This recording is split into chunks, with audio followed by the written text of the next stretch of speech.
Choose you this day whom you will serve. As for me and my house, we will serve the Lord.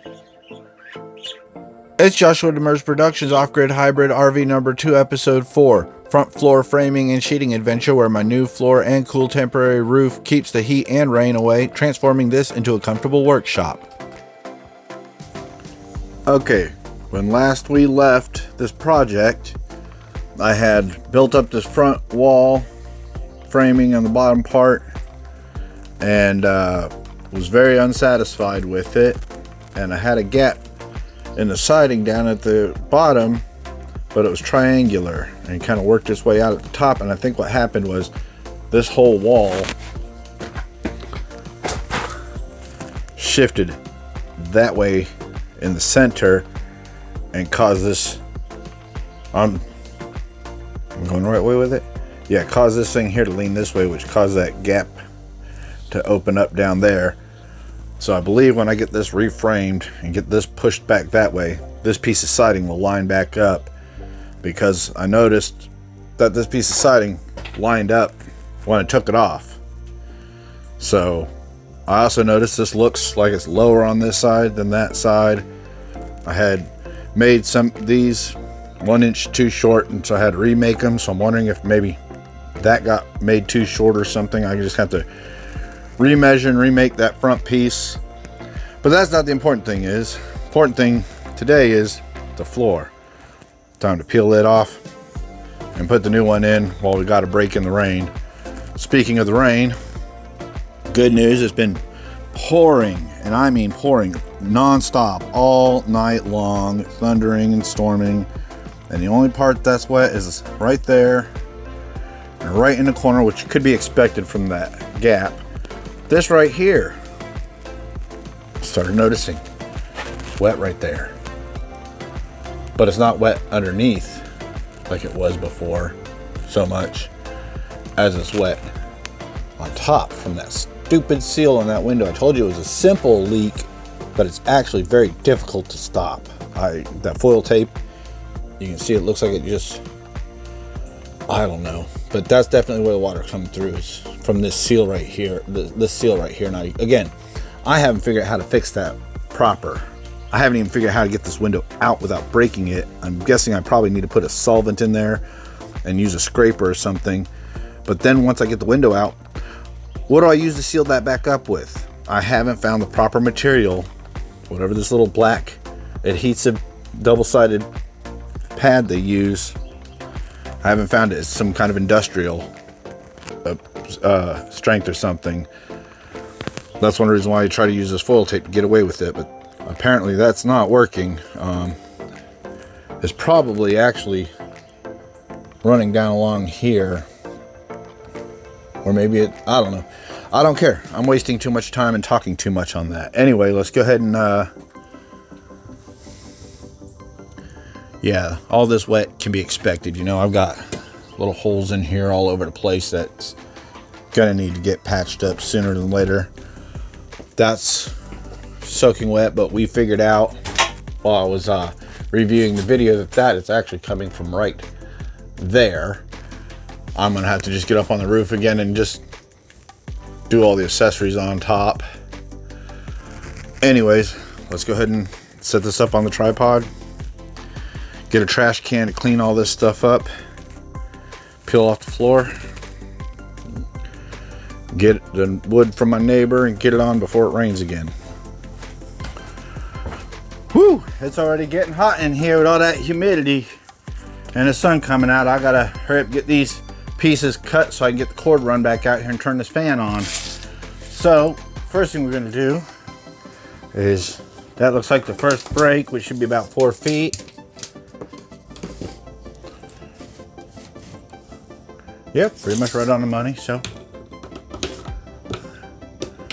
let's see. One of these is going to be 92.5.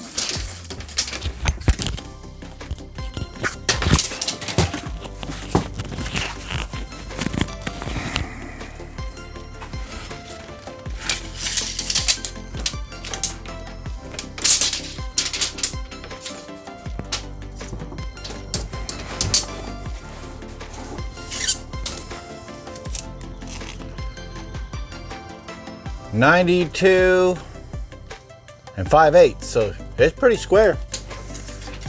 So 92 and a half ought to do this. So I think my theory was right about this thing being tilted like that. It needs to go like this. For what it's worth, this is, it looks like the positive cable to the battery out front. And assuming it uses the frame as the negative grounding. These are some of the trailer wire, the trailer lighting for when you're towing. And this is some of the DC internal lighting that runs off the fuse box. Just in case you're curious.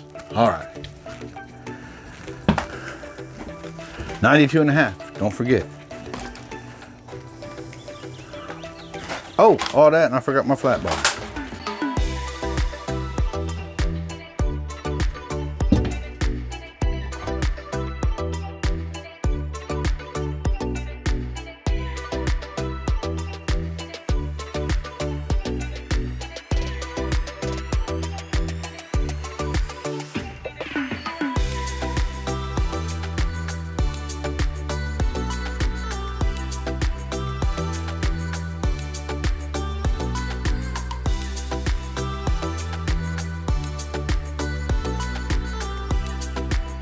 Whew, it's as hot as I'll get up in here.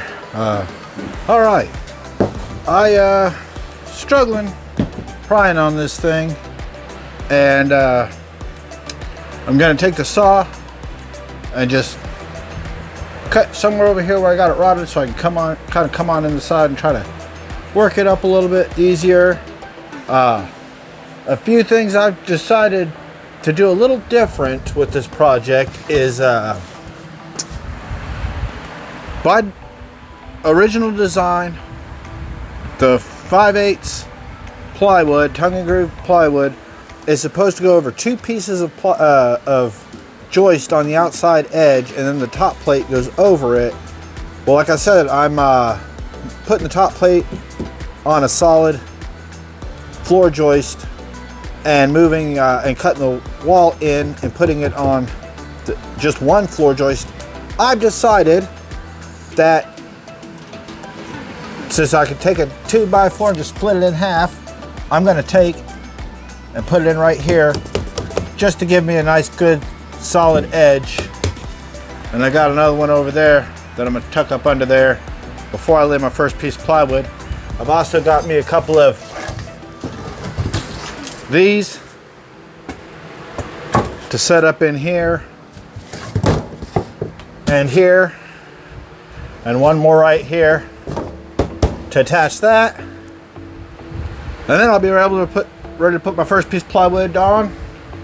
I've got enough room, I can slide it forward and work on the second piece, set it down, and then I can push them both back in that way. So let's get to work.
Alright, I am just about ready to put my first sheet of plywood in. I gotta attach that up over there and it's get that out of the way. Try to get this piece of wood right up along there, and then I'm ready to come in with my first piece of wood.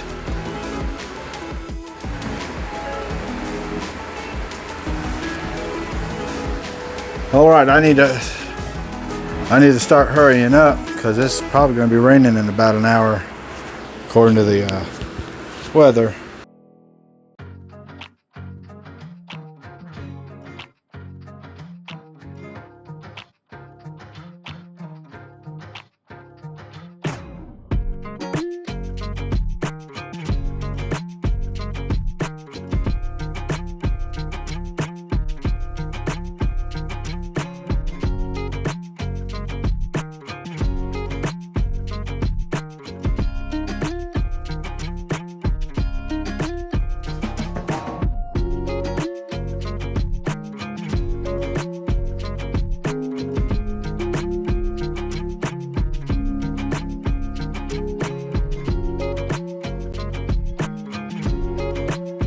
Alright, I know I need to put some insulation in here, but you know, I'm not living in this thing, I'm just working out of it, so I don't know if it's worth putting all the insulation up in here, just putting the floor in since it's about to start raining. Then just put the floor in.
But it really created a problem. This is too tall. I'm gonna have to fix it later, I reckon. Anyway, should I go try to get that other piece? Oh, it's so hot and humid, but I got the other piece cut and set up in here and ready to slide in after I clean all this stuff up. But again, I'm wore out. I got a late start. It took way too long to get this plywood over here because my trailer was too heavy from all the soaked wood, so I had to go and stack it up and go pick up the other half of it, go stack it up, then go run and go get these pieces of wood and carry it up the hill since my tires were sliding all over the wet ground and trying to get it uphill. Anyway, I figured out what's up with these plywood sizes. That's 1 inch, not 5/8. See, 23/32. No, that's straight up 31/32. So anyway, I got better plywood for less money, but now it's incompatible. So somewhere in here, I'm gonna have to figure out what to do to blend them together. Anyways, I got another leak around this window here, and it's cooling up under there. So I gotta solve that. And still got to fix that, but man, I'm pouring wet with sweat. I got to plug the fan in, but I had to use it to cool my camera down so I could record moving the plywood around, and oof. Okay, I'm done. All right, when I left off yesterday, it was starting to rain and I had to scramble to get this plywood up in here, or OSB floor sheeting. Anyways, I had managed to get the first piece in, and it's all the way up to the front, leaving me a little bit of a gap and room to work with. And so I've taken the time this morning to completely clear this front room out so I can start pulling the floor up. And I went ahead and cleared what was the bathroom out as well. It was filled up with dressers and mattresses and what looks like a convertible bed couch right there that I'm actually was going to toss out, but after looking at the mechanics on it, I might actually, you know, shampoo it out and reuse it as a little lounge area up in here. But anyway, it's got this closet, but it's got a shelf in there I can start using right away. Same with this closet here. It's got some shelving in there I can reuse. Of course, that's where the old toilet went. I might actually put a RV toilet back in here so I don't have to go all the way inside if I want to use bathroom. And again, might even use some of this as a guest, make this a little bit of a guest house, or redo this as an RV to resell later in life. So I'm not gonna mess around with that. Got this big gigantic shower stall tub that I kind of like but don't like compared to mine. A little tiny sink area with no countertop space in here at all is the one downside to this type of bathroom compared to the one in my live-in RV, which has a rectangular tub right up against this wall with a over the wheel well is actually a closet, storage closet that's accessed from outside. This doesn't exist in mine. Instead is a countertop that goes all the way across with a sink right here and the toilet right here and an area you can step in right over here. Instead of this closet, there's a closet right there, and a closet was anyway right here on my RV, and also a closet up in the corner there, and there in my other RV with a queen size bed in the middle. However, this one I think is 2 feet shorter from the wheel well to the back, and so there's no room for a bed with a walk space for that closet to sit right here. It'd be real, you know, a real narrow space in front of the bed if the bed's in the center. I think that's the big difference between mine and this RV, is where they got this closet and the way they got this tub and sink, because the front of this thing was almost identical. Although I will say that, again, I think this might be a little shorter. I'm going to take a tape measure, or with that sharper angle they were able to get a little more floor in here, but I don't think so. But anyway, what I noticed was, like I said, my live-in RV, the angles aren't quite as sharp right here, and this had like that much floor space before the wall started at the bottom. My live-in RV had seeming closer to 8 to 10 inches compared to like 4 inches, and same with up in here. This just seems so short and shallow compared to my live-in RV. It just felt like it just had a little extra everywhere in it. Same with the build quality. Look how thin this is. I'll go in my live-in RV and these here are about this thick. You know, just little things they really kind of cheaped out on this RV compared to mine. Same with the AC. It's not central, it's just a rooftop with some vents, whereas mine's actually got the ducting going through. Anyway, let's go ahead and get this camera on the tripod and get some floor peeled up and get on to the next step.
All right, I got both those pieces of plywood on the floor, but it's fixing to rain anytime now, and it's going to be raining on and off, and it has been.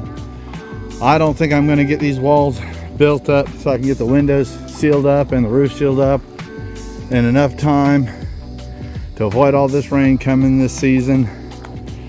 So I bought a couple of tarps long enough to this hang over the edges, and was going to build me a couple of a few little A-frames up in there to hang the tarp on. And then I realized from the mobile home being teared down, my landlord had a handful of these just sitting there going to waste in a pile that he was saving for a rainy day, I reckon. I guess quite literally now. Anyway, he said I could have it as many as I want, so I'm gonna stack 8 of them up there, put a 2x4 to connect them at the top and maybe down the sides a little, and attach a tarp, and might even leave it there all summer because it could very likely make this place a lot cooler with that roof on top of a roof with the air gap in between, so to speak, kind of like an attic. All right, here we go. On ahead and got me something framed up for now. And it's actually solid enough for a tarp. I'm a little worried about the wind coming up underneath it, but it is what it is. All right, there we go. Right as the rain's coming, I got the up except last few feet, but I'm not worried about that. This is no open wounds. Don't have any washers or anything, so I just had to double up the screws to keep this thing from sliding off. But I got the edges done. I need to really get something to secure it up in between, but it's raining, so I'm gonna just be glad I got it done this far. We're getting higher. Cox, it's coming. It's fine. That's fine. I'm not here to complain, right? Let's see. You're saying live through the golden age of the internet and seeing it turn to a soulless corporate wasteland is heartbreaking. I worked in animation for more than 8 years. All right, what I've chosen to do for now is take a couple of those screws out of there after peeling back the stuff right here, and I now got over 100 feet of it, 120 feet of it at least now. I got a whole another roll of it to replace it later. Anyway, I pulled the screw out, lined the screw up in that little block of wood up with it so I don't make new holes, and then came up to the top with a couple of screws, tightened it down there. Eventually, maybe I'll be able to get all of these done like this if I choose to keep this on here and put some metal on it. But you see I did the same thing over here. Eventually I'll do it over there, and what that does is that keeps this thing from sliding this way and causing all kinds of problems when that happens. And went in every spot I could, tied the tarp down to the rafter where they met up. Didn't really worry about it in between. It works for now. That's about the worst it gets right there. And then when it rains, of course the rain weighs it down. So I think that'll work for right now until I get some metal on it. Yeah, I might want to tie that in a little better than that. I don't know. Bye.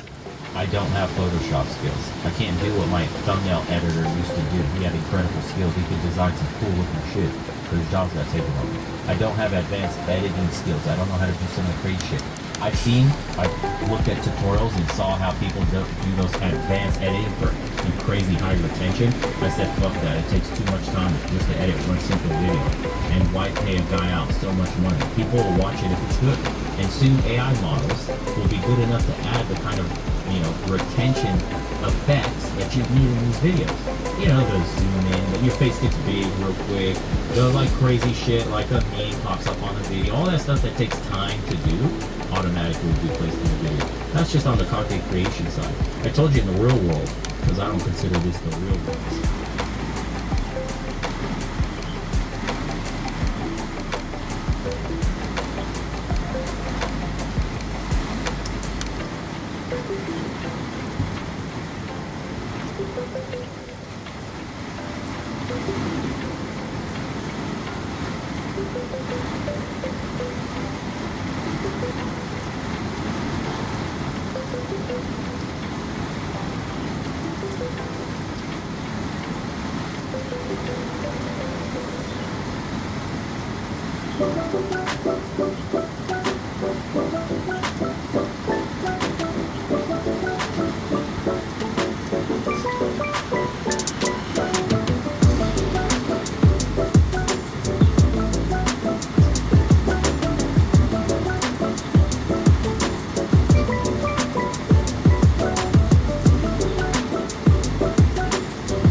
I hope you enjoyed that video at least as much as I enjoy life to make it so far. Don't forget to like, share, and subscribe if you care to, and stay tuned, there's more to come.